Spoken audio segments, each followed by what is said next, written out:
A aula de agora é um conjunto de exercícios para a gente fixar melhor os conceitos vinculados às distribuições amostrais. Mais uma vez eu estou tirando os exercícios do livro do Larson e Faber, que é um livro que consta na nossa biblioteca. Então, mais uma vez, ou passem lá e peguem o livro, ou comprem o livro para estudar. Vamos resolver a questão 39, que está na página 231. É uma questão que trata sobre a pontuação do SAT, que é o equivalente do Enem nos Estados Unidos. Então vamos lá. A média da pontuação de matemática no SAT é 518, com um desvio padrão de 115. Uma escola em particular declara que seus alunos conseguem pontuações incomuns em matemática. Uma amostra aleatória de 50 alunos desta escola foi selecionada e a pontuação média em matemática foi de 530. Se vocês olharem, acima da média, que é 518. A questão é, a escola foi correta em fazer essa declaração? Explique. Então vamos lá. A primeira questão é entender o contexto. E o primeiro ponto é o que é considerado normal, o que é comum. Então veja, o que é normal, o que é comum, é tudo aquilo que se distribui no entorno da média. Então, o valor esperado de uma variável aleatória é sua média.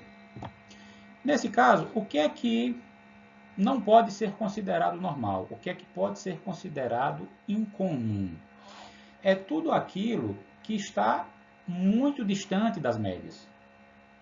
Neste caso, são os eventos que estão lá nos extremos das caudas da distribuição normal. Esses são eventos que são raros. Por quê? Porque eles têm probabilidades difíceis de acontecer. São eventos raros, de rara probabilidade de acontecimento.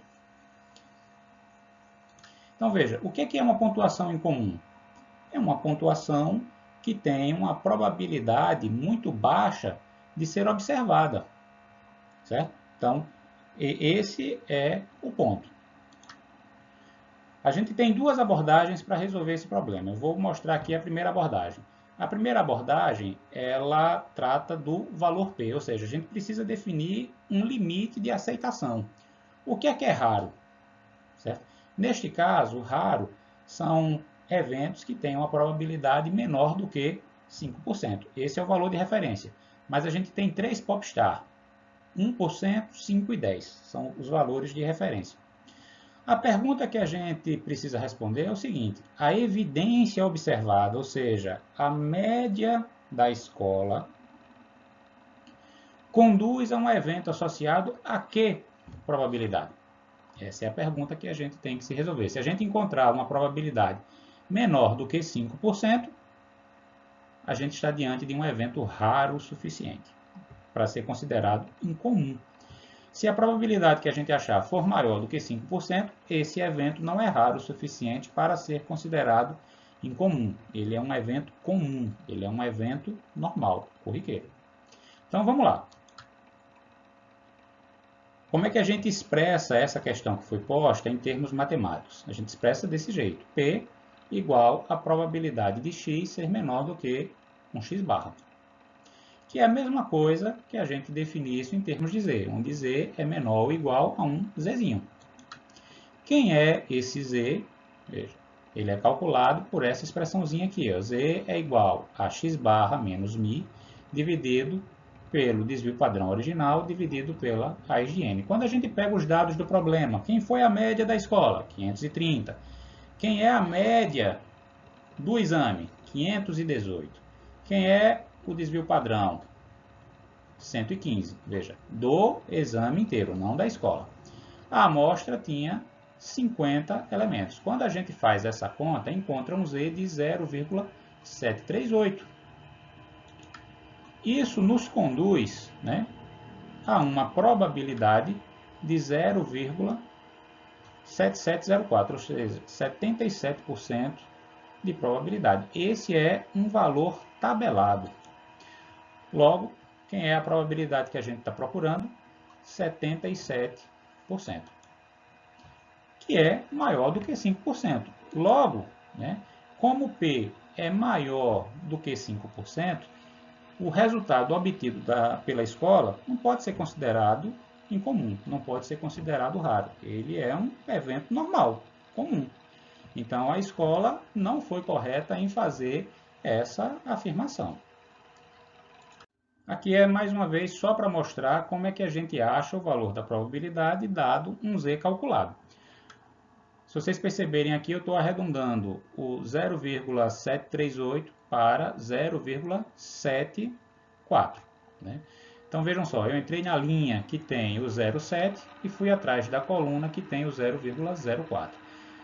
E no cruzamento dessa linha e da coluna está o valor de probabilidade que a gente quer e que foi o que eu usei no cálculo anterior. O que é importante destacar agora é que se vocês quiserem valores mais precisos, nesse caso, ou você interpola os valores aqui da tabela, ou você usa a tecnologia, uma calculadora, um Excel, um MATLAB, um Octave da vida, ou o próprio Python.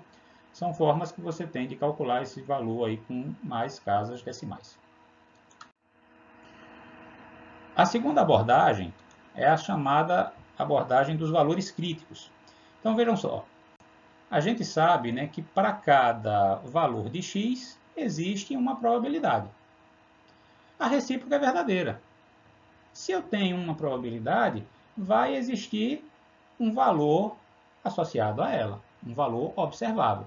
Neste caso, como a gente definiu uma probabilidade ali de 5%, e os eventos raros eles se situam nas extremidades da curva, e eu defini como raridade mínima, ou máxima nesse caso, 5%, né?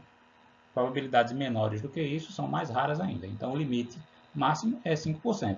Então, o que é que eu estou fazendo aqui? Eu estou dizendo que tem 2% na parte inferior e tem 2% na parte superior.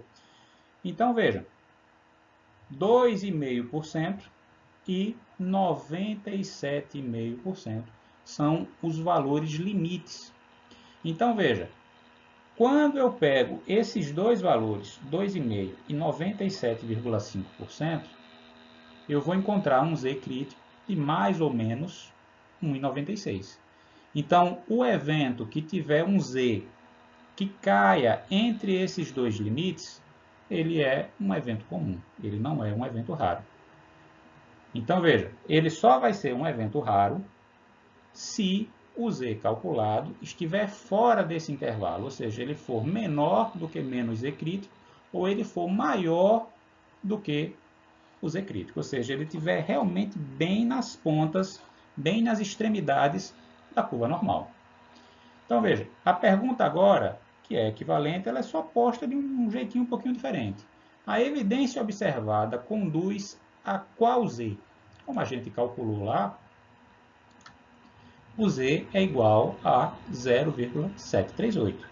E esse mais ou menos 196 é o valor tabelado para as regiões extremas. Então, veja, na hora que eu defini 5% como limite de aceitação, eu peguei esse 5% e dividi igualmente dos dois lados da minha distribuição, ficando 2,5% de um lado, 2,5% do outro. Então, veja, qual é o valor de z associado a essas probabilidades? É 196. Então, veja, como z está dentro do intervalo, eu não posso considerar que essa pontuação da escola é uma pontuação incomum, ou seja, é uma pontuação rara o suficiente para justificar a afirmação do diretor da escola. É o que está destacado aí em vermelho. E só mostrando, né, como é que a gente calcula o z para uma dada probabilidade.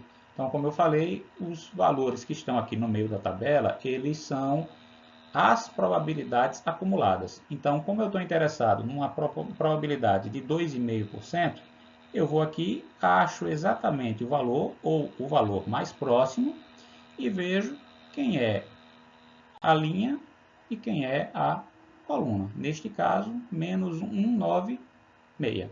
E está aí o valor de Z associado a uma dada probabilidade. Pegando agora a questão 43, que está lá na página 244 do Larson, veja o que é que ele nos pede. Vou ler aqui o enunciado. A média do salário anual para choferes é de 29.200 dólares. Uma amostra aleatória de tamanho 45 é selecionada dessa população.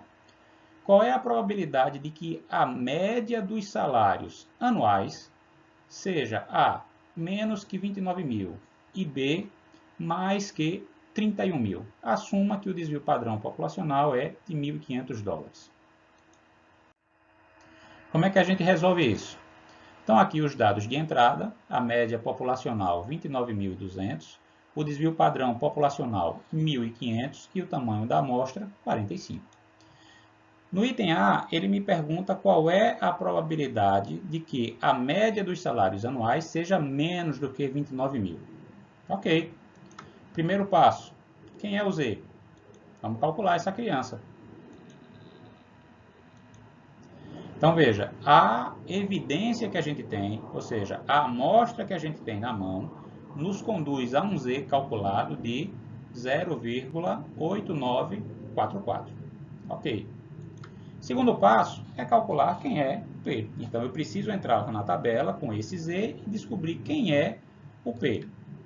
Então, veja, a gente tem que P é a probabilidade de x ser menor do que o x barra, que é a mesma coisa de Z menor do que um Zzinho. Então, quando a gente pega os valores dados no enunciado e o valor que a gente calculou e coloca nessa expressão, a gente encontra que a probabilidade é de aproximadamente 18,67%. Então, veja, esse Pzinho aqui é um valor tabelado. Como é que a gente acha ele? Aqui é só para mostrar como a gente utiliza a tabela para encontrar o valor da probabilidade desejada. Ela está sempre no cruzamento de uma linha com uma coluna, e como a gente encontrou aqui um Z de menos 0,8944, eu estou aproximando ele para menos 0,89. O 44 eu estou desconsiderando porque o 4 é menor do que 5, então posso simplesmente esquecer. Neste caso, eu acho a linha que tem o menos 0,8 e a coluna que tem o 0,09. Quando a gente cruza a linha e coluna, acha exatamente o 1867. Só lembrando que se vocês quiserem valores mais precisos, ou vão para a tecnologia, ou vão para a interpolação. No caso da letra B, ele me pergunta qual a probabilidade de que a média dos salários seja superior a 31, seja mais que 31.000. Primeiro passo, calcular o Z. Vamos lá. Z grandão, hein? Ele tem um problema. Esse Z não está tabelado. Mas existe uma nota de rodapé que resolve essa questão. Então, quando a gente passa para calcular o P, e a gente vai seguindo, um Z, né, maior do que isso daqui, é a mesma coisa que 1 menos a probabilidade de ele ser menor do que isso. Eu estou indo para o complementar. E veja, a probabilidade dele ser menor do que 8,05 é 99,99%. Ou seja, a probabilidade de que a gente venha a encontrar uma média superior a 31.000 dólares é de 0,01%. E aqui está a nota que eu me referi.